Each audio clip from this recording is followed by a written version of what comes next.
이런 와중에 갑자기 간첩론이 또 등장하기 시작했습니다. 네, 어제 박덕흠 주최로 국회 안보토론회가 열렸는데요. 덕금이 오랜만에 나왔네. 덕금이. 네, 토론자로 참석한 검사 출신 박인환 경찰제도 발전위원회 위원장이 최근 간첩단 사건이 나오는데 문재인의 비호가 아니면 불가능한 일이라면서 국민의 70% 이상은 문재인 전 대통령이 간첩이라는 걸 모르고 있다. 이런 아니니까. 이상한. 지금 네가 처음 얘기한 거잖아. 어? 진짜 좀 저는 야, 얘 진짜 공천 받고 싶어서 나온 것 같은데. 아니 공천 받고 싶어도 저는 이거 보면서 참 비루한 인생들이다 이 생각이 들어요. 그러니까 지금 2023년에 간첩이 웬 말이야? 그것도 전 대통령을 간첩이라고 간첩이라고 하는 게 있어. 이게 말입니까 이게? 이분 연세가 얼마나 돼? 이게 좀 쉬셔야 되는 근데- 거 아니에요? 아니 지금 봐봐봐, 나 이분 무슨 환자인 줄 알았어. 사진 좀. 그러니까 이게 지금 연세 되게 많아 아니 보이는데. 미장원 안 가세요? 네? 경찰대도 발전위원장님 미장원 안 가세요? 아니 어떻게 이런데 나와갖고 이렇게 중대한 발언을 하면서 저런 입성과 저런 코디로 와갖고 얘기를 할 수 있냐고요. 검사 출신 박인환 경찰제도 발전위원회 위원장. 아니 경찰제도 발전위원회인데 왜 검사 출신이 왜 있어? 검찰 출신이지? 그러니까 경찰 출신도 아니고 검사 출신이라서 부른 거예요 결과적으로. 그리고 박덕흠이 네가 지금 안보 관련된 막 뭐 이런 토론, 대공 관련된 토론 이런 거 할 때야 부동산 관련된 토론을 해야지. 넌 전문적으로 네가 평생 해온 게 국토인데 왜 사삼스럽게 지금 와가지고 여기서 이따위 얘기를 꺼내가지고 이거 뭐 지 입으로 하기는 쪽팔리니까 이 사람 입으로 해갖고 욕을 덜쳐먹으려고 그런 거야?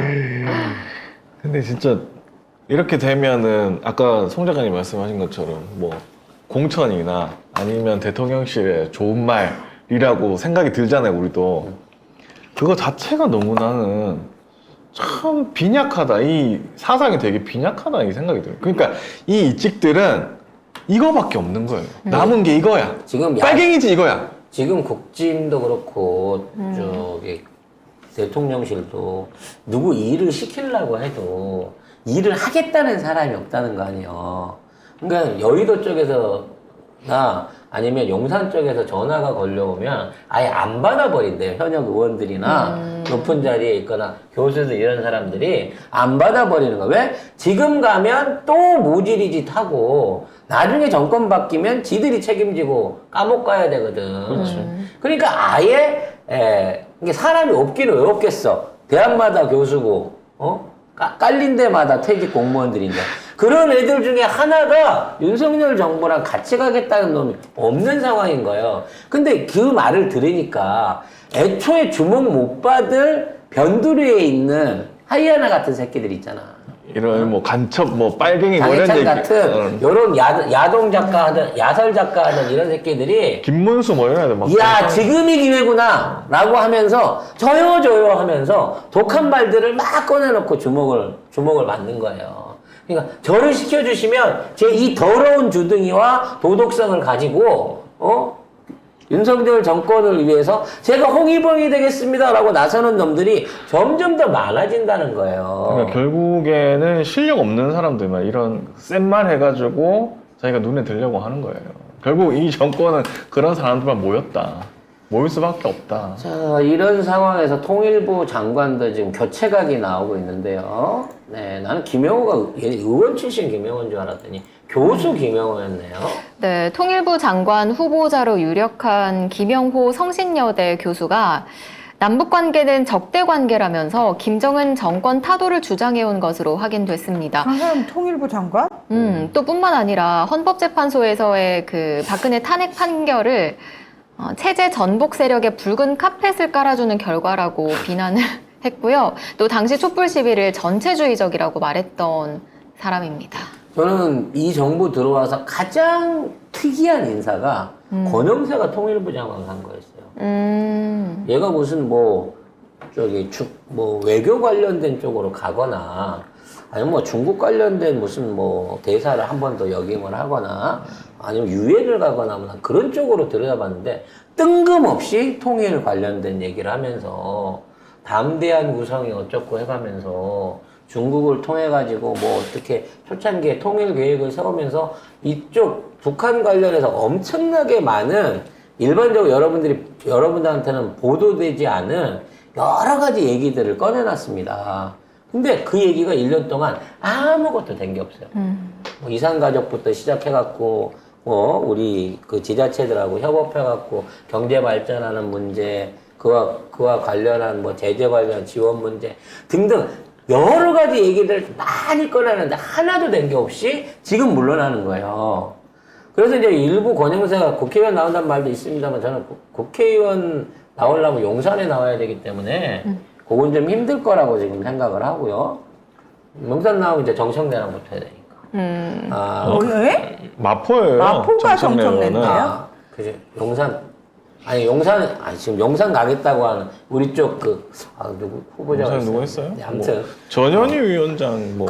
지금 용산 쪽에 나가지 않을 거면 국회의원은 안 나갈 거라고 보기 때문에 나는 권영세가 이제 무엇을 할까라는 생각을 해봅니다. 선택지는 둘 중에 하나일 거라고 봐요. 중국 대사나 중국 관련된 뭐 이상한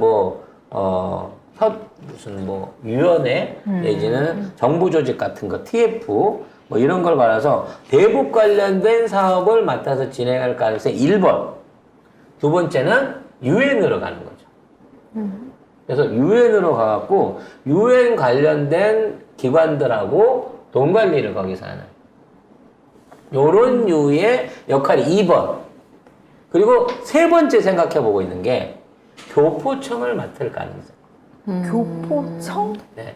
이게 해외 교포청을 만들어갖고 해외에 있는 그 교포들을 관리하려고 하는 쪽에다가 엄청난 돈을 들이고 있거든요. 여기에 통일교도, 신천지도, 그리고 김건희도, 검찰도, 선관위도 다 여기에 눈을 들이고 있기 때문에 요게 이제 앞으로 굉장히 큰 이슈가 될 수 있는 거거든요. 그래서 저는 권영세 앞으로의 앞날은 요 셋 중에 하나가 아닐까. 근데 뭐 다른 해봅니다. 기사에서 보면은 뭐 비대위, 그러니까 김기현 자르고 비대위원장으로 권영세가 간다. 뭐 이런 썰도 있습니다. 뭐 자기 당대표 썰도 있기는 있었습니다만, 권영세도 지금 있는 상황에서 국진당 맞는 거는 이거는 안 되는 장사예요.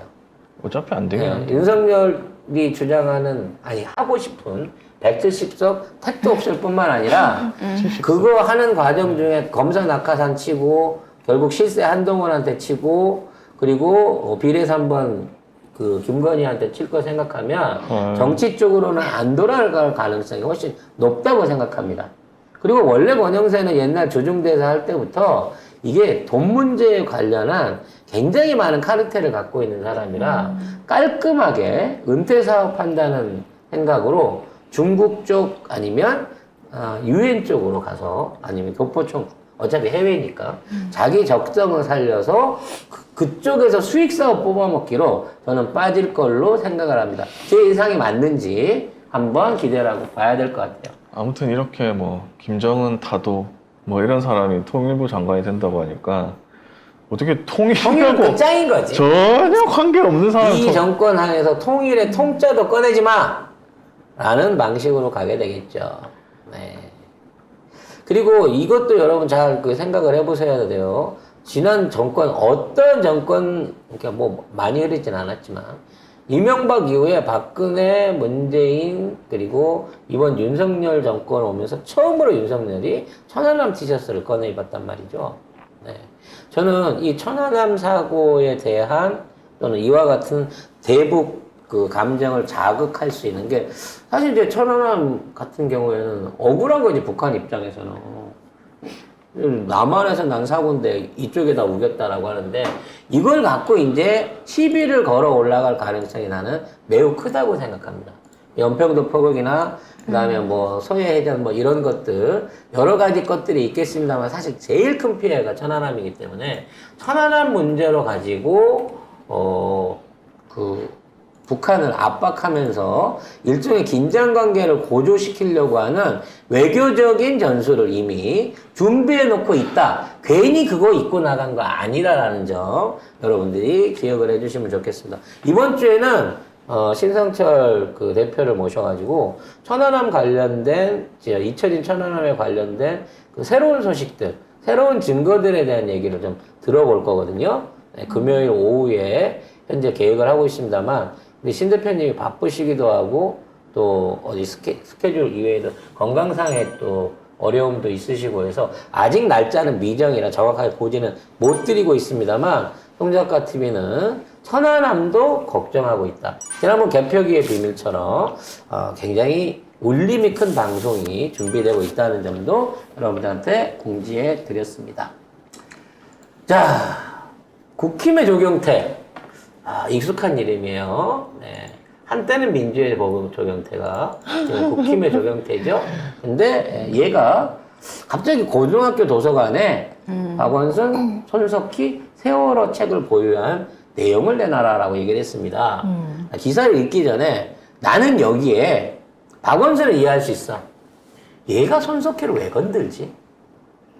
성이 왜 나와? 손석희가 여기 왜 나올까?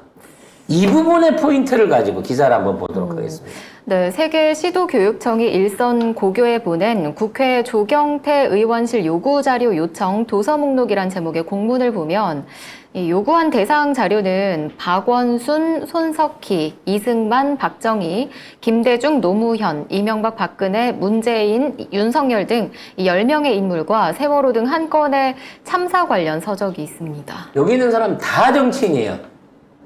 근데 유일하게 정치인이 아닌 한 사람이 손석희라는 거죠.